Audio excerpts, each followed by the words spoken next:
First, weird and wobbly. That's the focus of tonight's angle. Now, Kamala Harris has a law degree and an impressive resume on paper. She's a heartbeat away from the presidency.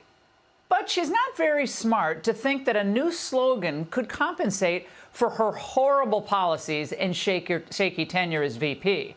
Now, tonight, Trump is at his highest point ever in the Real Clear Politics average this election cycle. He's up at 48.1% over Harris's 46.1%. So much for the new slogan. Now, even uber-liberal New York Times columnist Tom Friedman had to call out the Harris campaign.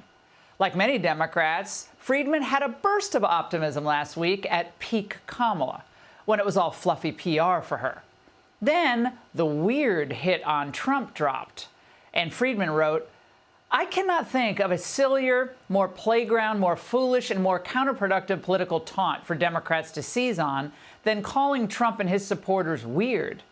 If Democrats have any hope of carrying key swing states, they have to break through to white, working-class, non-college educated men and women who, if they have one thing in common, feel denigrated and humiliated by Democratic, liberal, college-educated elites. Therefore, the dumbest message Democrats could seize on right now is to further humiliate them as weird." But that's okay, because Harris will make up for it all by featuring white men who whine about how marginalized yet excited they feel about Kamala. Masculinity as a trope has been co-opted by the MAGA right into something that feeds into and exacerbates the loneliness epidemic, as well as the mental health crisis. We aren't the only ones that are hurt by these things. Black and brown people, LGBTQIA plus people, especially trans women and indigenous people, and, all sorts of other folks in our society who've been historically and often still today are marginalized and being hurt. What's really funny, and I'll go off script for a second, he's reading that. And send me a memo when the man bun is out of fashion. Now, presumably Harris already has the soy boy vote locked down, so not sure what this group accomplishes. Weird. But I guess when you're running from your record, you have to bank on something, so just bank it all on emotion and on men who bawl over a lost election. I'm not sure if you guys can recall that feeling you had on the night of Tuesday, November 8th, 2016. I stood over my kid's bed and I wept. And we had the chance to have a female president for the first time in our lives and in the history of this nation. And instead, we put a man in office, and that feeling of shame is not something I'm ever willing or able to allow myself to feel again. To allow myself, did he say to feel again? And of course, no Zoom call would be complete without hearing from that paragon of masculinity, Mr. Russia collusion fraudster himself. Great to be with all you dudes, and it is just wonderful to see the incredible excitement. We have the ability to make an incredible woman the President of the United States. Now, look, this is all theatrics, and it's really funny theatrics, but it's meaningless blather. And it's just not working. People are not this stupid. Their pocketbooks don't lie, and neither do their receipts at the gas pump.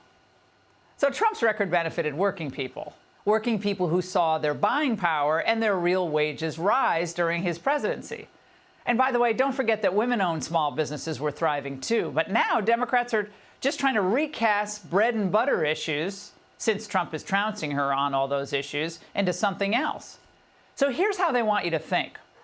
Who cares if good-paying jobs are plentiful, so long as abortions are plentiful? Men are also more free in a country where we have a president who stands up for things like access to abortion care. What a cynical, insulting, twisted person he is. By the way, doesn't he have an actual job? Why are we paying his salary if he's going to spend his time campaigning for Kamala? This is like a scene from The Bachelorette. No, Pete, you will not get a rose, so go fix a road. Now, the truth is, these sad, destructive people, who, if given 4 more years, will do even more damage to the country, that then the rest of us, and of course the rest of us and President Trump are trying to save the country. But the irony is that they call Trump a bully. But these people are the nastiest people around. And no, they wouldn't be nicer to a Republican ticket if Nikki Haley were at the top. J.D. Vance comes from a broken family, self-made despite a drug-addicted mother, graduated at the top of Yale Law School, became a senator. But none of that matters. None of it is impressive to lazy, bitter feminists posing as journalists. This is this natalism that comes from an authoritarian playbook, right? That there need to be more white children, right? That's the idea that there's, this is about great replacement theory, racism, right? This is what this is. So don't misunderstand it for him wanting more children. He wants a certain kind of, racist thing. Racist thing. Well, hello, Molly. Is she not aware that JD has biracial children? Apparently that's escaped her. All right, the Democrats went from propping up a decrepit figurehead to tying themselves to a radical extremist who even Democrats rejected in 2020. That's weird. But the truth eventually came out about Biden, and it's already slowly coming out about Harris. Her views can't be reimagined. Her record can't be rewritten. The facts are the facts. No matter how many washed-up Hollywood actors they have pushing her, no matter how many six-figure ad buys they lock in, no matter how many Kamala dudes they showcase on social media. Nixing their own primary voters, that was weird. Failing to have a real primary, that was weird. And now, all they're left with is a far-left candidate who's really wobbly. And that's The Angle. Hey, Sean Hannity here. Hey, click here to subscribe to Fox News YouTube page and catch our hottest interviews and most compelling analysis. You will not get it anywhere else.